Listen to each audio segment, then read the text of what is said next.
E aí, Tomás, já que a gente está no embalo aqui falando sobre a eliminação do São Paulo, você acha que o caminho do Corinthians para o título da Copa Sul-Americana, com a saída do São Paulo, ficou mais tranquilo? Muito mais para mim.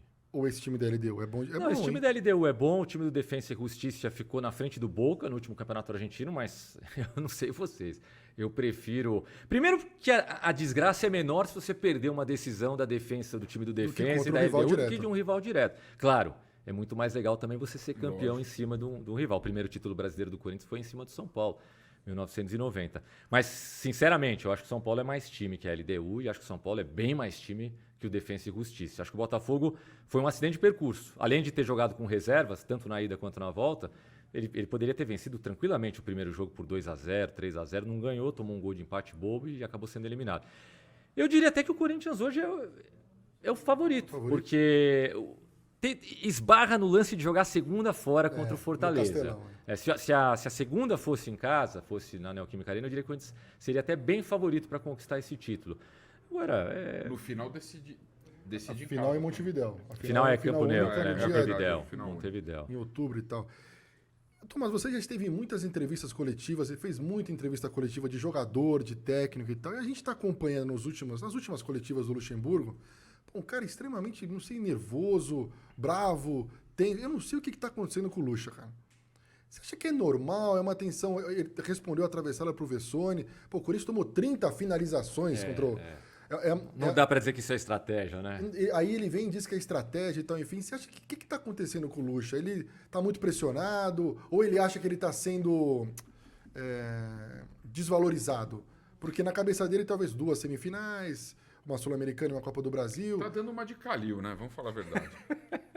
Tá caliuzando? Tá caliuzando. O que acontece com o Luxemburgo? Bom, uma coisa em defesa do Luxa, é muito problema. Desde que ele chegou, é um pepino atrás do outro para ele resolver. Tudo bem, eu entendo, perdeu o Roger Guedes, agora você perde o Murilo, mas é fato que ele não está trabalhando bem. Pelo menos essa é a minha avaliação. O trabalho dele é ruim. Eu fico sempre cheio de dedos para falar, porque o Luxemburgo é o maior técnico que eu vi trabalhar. Para mim, ele foi melhor que o Tele Santana, melhor que o Zagallo, melhor que o Parreira, que é um técnico que eu acho muito bom, monstruoso, genial, espetacular. Mas a gente às vezes fala isso e dá a impressão que a gente desrespeita a idade. Cara, mas eu acho que um técnico com 70 e poucos anos pode até ter um técnico com 80 anos que vai trabalhar com a mesma motivação quando ele tinha 20. Mas pode ter um técnico de 55 que já não aguente mais o futebol, não aguente mais ter que lidar com o jogador, não aguente mais ter que estudar adversário, sabe? Ficar vendo um jogo atrás do outro. Eu não sei se o Luxemburgo... Né? Pode ser. E o Luxa sempre foi um cara muito à frente do tempo dele. Quando o futebol dá uma guinada, e acho que deu uma guinada, muda muito, principalmente fora de campo, eu acho que ele demorou para se dar conta que ele tinha que acompanhar essas mudanças, ou pensou, pô, eu não preciso acompanhar essas mudanças. Estou fazendo uma avaliação de quem vê de fora, posso até estar sendo injusto com o Luxemburgo, mas eu acho que ele deixou algumas coisas passarem por ele.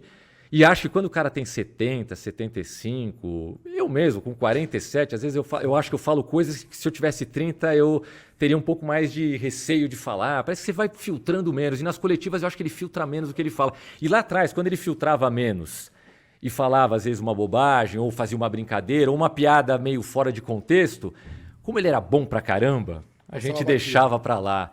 E agora os críticos mais ferozes dele não deixam passar nada, né? Nada. Não conto bom pra caramba com o fato dele só ter dirigido times com grandes jogadores também. Porque ele dirigiu um Paraná Clube lá em 95, não fez um trabalho mais ou menos. Nessa época também o Flamengo fez um trabalho mais ou menos. Que era o time dos sonhos, era o técnico.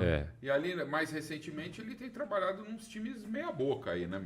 Agora, até com o Corinthians, esse time do Corinthians é um time também é meia boca, boca, né? Eu acho fraco, limitado. Então, será que... Cascão, mas ele tirava uns coelhos de cartola, né? Ele tinha umas ideias, ele recua o Rincon. O Rincon era um ponta, um atacante, o cara que jogava... O Luizão veio aqui também, falou que ele fez o Luizão... O Luizão, porque a gente comentou, falou do Alberto, ele falou que, cara, eu não era centroavante, esse centroavante de trombada e tal. O Luxemburgo que me ensinou a ser assim. Ele transformou o Luizão num centroavante espetacular, espetacular. Então, o Bragantino era um bom time? Era um bom time, mas talvez com outro treinador, de 90, mas talvez com outro treinador não teria ido tão longe, não teria feito história. Aí faz história. Se você olhar mesmo aquele time, tinham alguns jogadores muito corretos, né? Jogadores bons para cada posição e tal.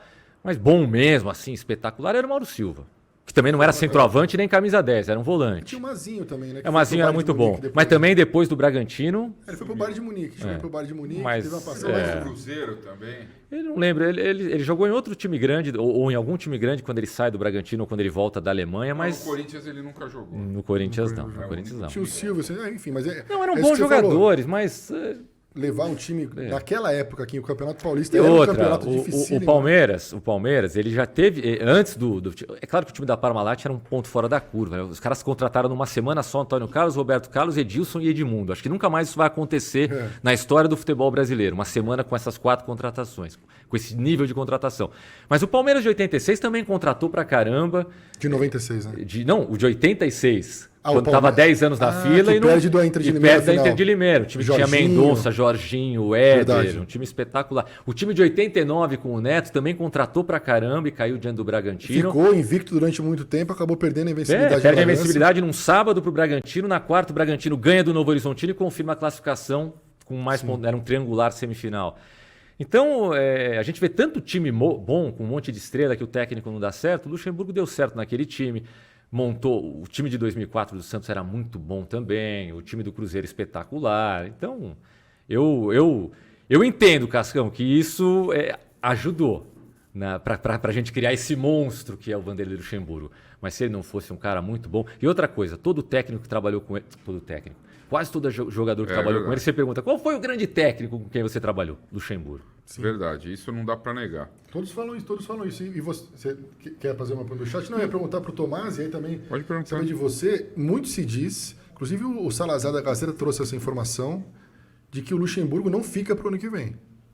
Ele está fora do Corinthians, ele fica até o final do ano, e o Corinthians já, meio que ali dentro, já conversa, já foi de que ele não fica. É porque tem muita pressão interna e eu acho que qualquer que seja o candidato eleito, provavelmente ele não vai querer começar já tendo que encarar essa pressão. E né? mais do que informação, opinião, você acha que o Luxa, conquistando de repente a Sul-Americana, um título inédito para ele, por ser uma competição sul-americana que ele não tem para o clube. Ele não tem nenhuma competição internacional para o clube. É a primeira vez que ele chega numa semifinal de torneio internacional. E um título inédito também pro Corinthians. Vaga assegurada para a Libertadores da América do ano que vem. Eu não sei se garante Copa do Brasil também, acho que não, né? Acho que é só a Libertadores da América. Agora você me pegou. Se tudo isso aí acontecer, o Luxa, ele vai ter força para permanecer como técnico no ano que vem e merece isso? Eu acho que vai depender do resultado no Campeonato Brasileiro. Se ele ganhar a Copa Sul-Americana e o Corinthians não sofrer no Campeonato Brasileiro, conseguir encaixar 3, 4 vitórias em 8, 9 jogos, terminar o campeonato na 10ª posição, 11º lugar, sem sofrer, tipo 32ª, 33ª rodada.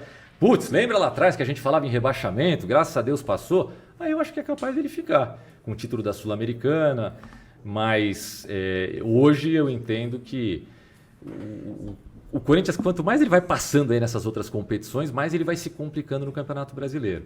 Ele tem uma sequência muito difícil agora no Brasileirão, então Pra caralho. eu imagino que o Corinthians horrível, não é favorito para cair. Óbvio, ele está 4 pontos hoje na frente da zona do rebaixamento. Mas para mim ele é um dos favoritos para ficarem nessa incômoda zona na segunda metade da tabela, olhando sempre com desconfiança para baixo, mais um tempinho, viu?